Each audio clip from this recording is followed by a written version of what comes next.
Okay, class, it's Wordly Wise Week, and welcome to Lesson 2. Remember that you have note cards for this. There are 15 note cards, same style that we did last time, front with your name in the left, and the word in the middle, and the part of speech below it. On the back, I want the definition and a sentence plus synonyms and antonyms. Those note cards are due on Friday. This is a busy week with writing, so keeping up with note cards and stuff as we go along is important. You probably won't have time tonight because of the other homework you have too, but at least getting them started on Tuesday night would be a great idea. But remember, you have the quiz on Friday as well. Okay, so our words this week. Our first word is accoutrements. Accoutrements is always plural, noting that here with the part of speech as well, there is not a singular version. So the idea here is it's equipment or accessories. So it's the thing that you need to go with the activity that you're doing. So if you're playing basketball, your accoutrements would be the basketball, a basket, shoes, an outfit to wear. If you're writing for a class, you need paper, you need pen. So it's the equipment that you need to go for that particular activity. Okay, aggrieved is an adjective feeling or expressing a sense of injustice, injury, or offense. So one great example that I have for this is that the Armenian people are aggrieved at what the Turkish people have done to them. So that idea of that injustice, the fact that they were injured, and the fact that they were offended by what was done to them. Okay, but remember, the offense has to be wrong. So in order to be aggrieved about something, that what someone did to you has to be drastically wrong. It's not just, oh, he upset me mildly, so I'm aggrieved. It's a major aspect here. Choleric is an adjective, or yes, choleric. Adjective, it's easily angered and quick-tempered. So this is someone where you just tell them one thing is wrong, and they all of a sudden go off at you, they start screaming at you, they're really angry, they're upset, and won't talk to you for a couple of days. So this is someone who's choleric. Someone who, they're not patient at all. I'm not sure if there's anyone like that in our class yet or not, because I haven't really angered anybody, but you guys might know of people who are very quick-tempered. Okay, the next one we have is comport. This is a verb. It has two definitions. Remembering you need to make sure you write both definitions, but you only have to write a sentence for one of the two.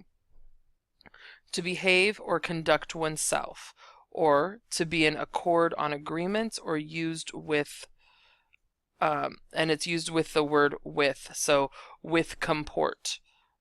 So it's, yes, it looks like grammatically incorrect, but it's with comport. So it shows that idea of agreement. So how you comport yourself is how you conduct yourself. How do you walk in a room? How do you dress? What is your attitude and demeanor like? The second definition is to be in accord or agreement is so using it with would be he was with comport when he agreed to the peace treaty. So using it in an action or fashion like that. But that the first definition is the one that we will use more often. It's that how do they conduct themselves. Disconcert is a verb. To disrupt the self cohesion or confidence of, or to perturb or fluster.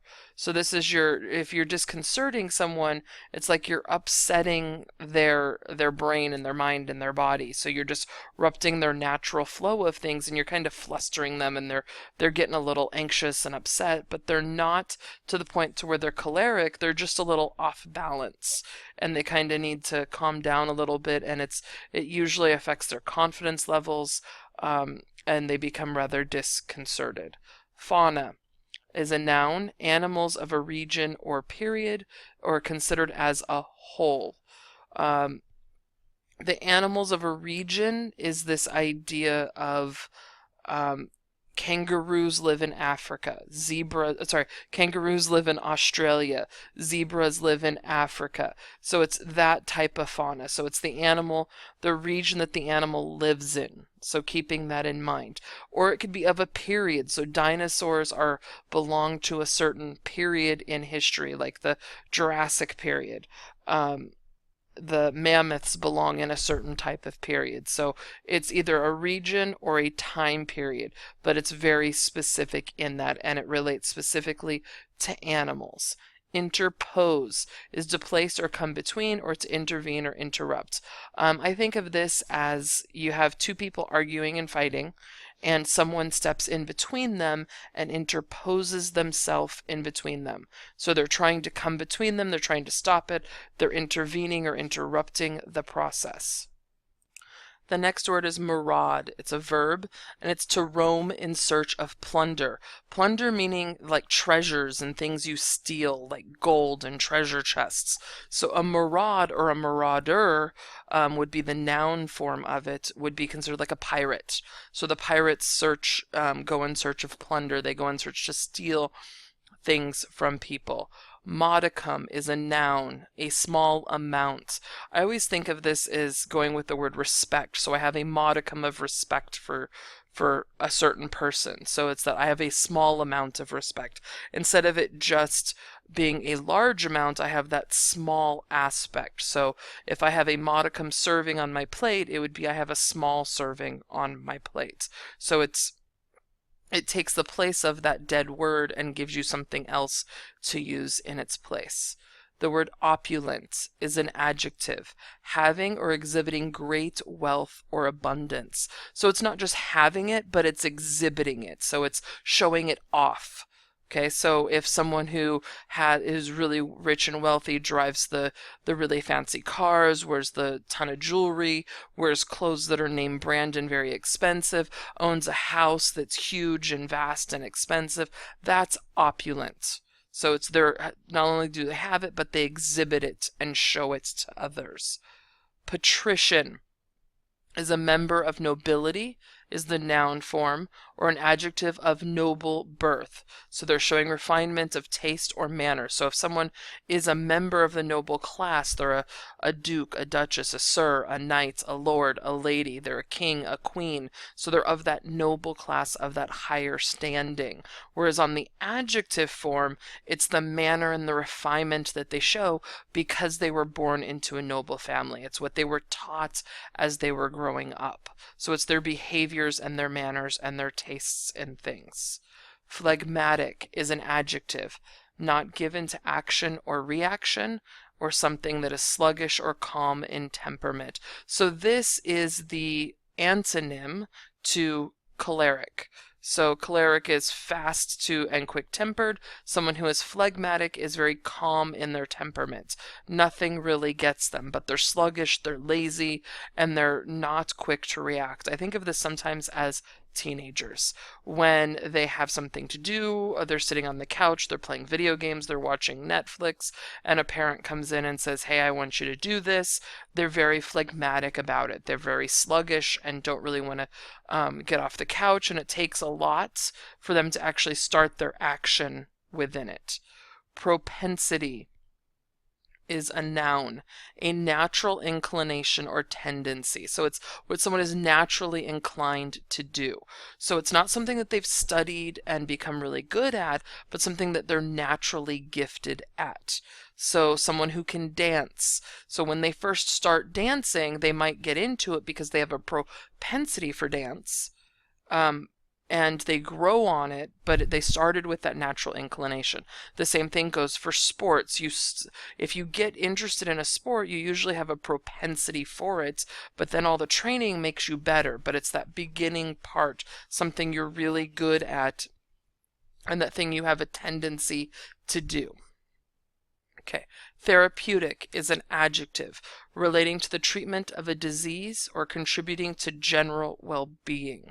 So think of this as someone who's getting therapy or something that they're getting done to them, like massages are therapeutic. Sometimes getting manicures and pedicures are therapeutic, but it's the treatment of someone's like well-being. It's contributing to their overall well-being.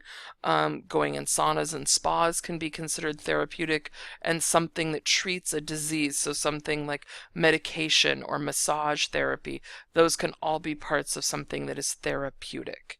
And the final word is utilitarian, is an adjective relating to usefulness rather than beauty and it's practical. So something that is utilitarian is something that is practical to use. It's not something that you need on top of it. So the idea of makeup would not be a utilitarian thing because it's not considered very useful.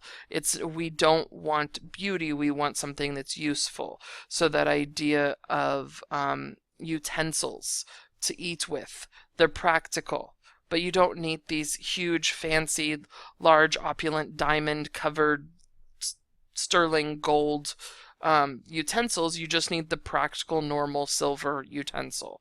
So that would make it utilitarian. Okay. Remember, note cards are due Friday. You have a quiz on Friday. Remember to bring your Wordly Wise books to class tomorrow. See you in class tomorrow. Bye.